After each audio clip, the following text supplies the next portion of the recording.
मुंबईला पाणी पुरवठा करणारी विहार आणि मोडकसागर ही दोन्ही धरणं आता ओव्हरफ्लो झालेली आहेत। गेल्या 2 दिवसात मुंबईला पाणी पुरवठा करणारी ओएसिस फर्टिलिटीच्या तज्ञांनी IVF उपचार पद्धतीद्वारे 1 लाखांहून अधिक जोडप्यांना मातृत्व प्राप्तीचा आनंद दिला आहे।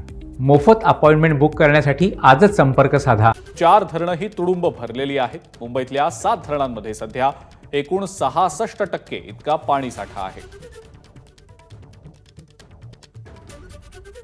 मुंबईला पाणी पुरवठा करणाऱ्या धरणांच्या सध्या असलेल्या पाणी साठ्यावर आपण एक नजर टाकूया।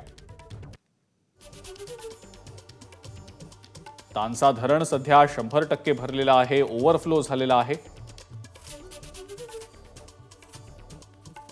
तुळशी धरण देखील 100% भरलंय।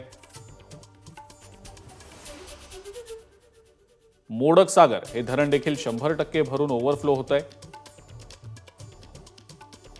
विहार धरण सुद्धा पूर्णपणे भरलेलं आहे, 100% हे धरण भरलेलं आहे।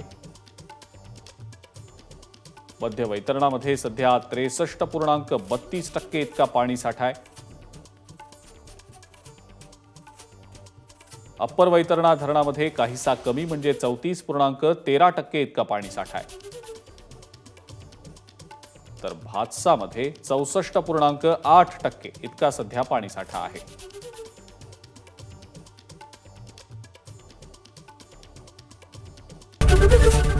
एबीपी माझा, उघडा डोळे बघा नीट।